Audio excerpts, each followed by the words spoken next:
Louvado seja nosso Senhor Jesus Cristo. Hoje é dia 30 de novembro, estamos na quarta-feira e celebramos Santo André. E a leitura de hoje do Evangelho é de Mateus capítulo 4, versículos 18 a 22. Naquele tempo, quando Jesus andava à beira do mar da Galileia, viu dois irmãos, Simão, chamado Pedro, e seu irmão André. Estavam lançando a rede ao mar, pois eram pescadores.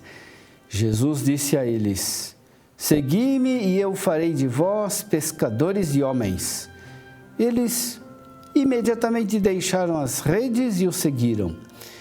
Caminhando um pouco mais, Jesus viu outros dois irmãos, Tiago, filho de Zebedeu, e seu irmão João. Estavam na barca com seu pai Zebedeu, consertando as redes. Jesus os chamou. Eles imediatamente deixaram a barca e o pai e o seguiram. Meu irmão, minha irmã, no Evangelho de hoje, as palavras de Jesus ditas a André e a seu irmão Simão, segui-me, são palavras usadas para definir o discipulado. Entre os judeus, o discípulo se formava no seguimento do mestre. A vida do discípulo se plasmava aceitando o jugo que o mestre lhe impunha. Assim, há semelhanças entre o discipulado entre os judeus e o discipulado cristão. As semelhanças, de fato, consistem nisto: entrar na escola de um mestre, viver como ele, aceitar os seus ensinamentos e também renunciar a muitas coisas.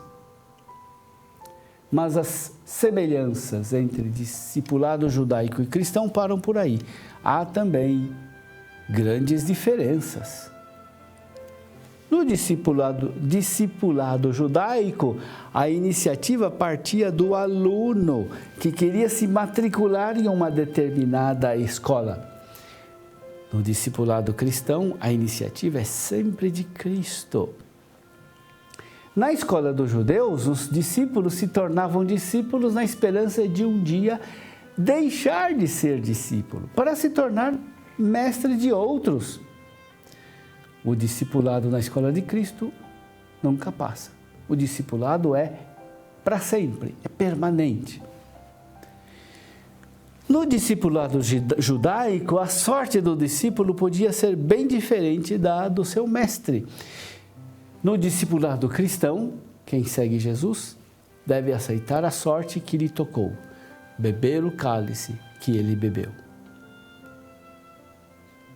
O seu companheiro João narra sua vocação com riqueza de detalhes. Quando João Batista indicou Jesus que passava com a afirmação: eis o Cordeiro de Deus, André e João ficaram interessados e ansiosos por conhecer o Messias. Eles começaram a seguir Jesus e este, notando que os dois o seguiam, convidou os dois a permanecerem com ele naquele dia. Esse encontro foi decisivo para André. Ele acreditou em Jesus e conduziu a ele o seu irmão Pedro. André disse a Pedro: encontramos o Messias. O apóstolo André é para nós um exemplo de desejo de conhecer Jesus, de seguir Jesus e de dedicação total até o fim. Pedro não esteve entre os discípulos do Batista. Pedro é uma conquista do seu irmão André. Já no primeiro encontro, Jesus, sem prévia informação, conhece e reconhece Simão e, com autoridade soberana, escolhe Pedro e lhe impõe um novo nome da sua nova função. Simão começa a ser chamado Pedro e terá que aprender a levar esse nome e também esse encargo.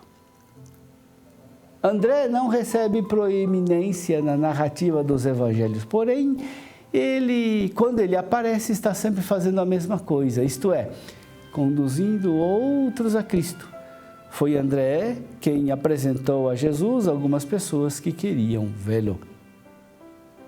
Mais ainda, através de André, Cristo pode fazer grandes coisas. De fato, Pedro foi escolhido por Cristo para ser a pedra da igreja e foi André que deu a Cristo esse presente especial. Foi também André que levou o jovem com seu pequenino pacote de 5 pães e 2 peixes até Cristo e Jesus alimentou os 5.000 homens.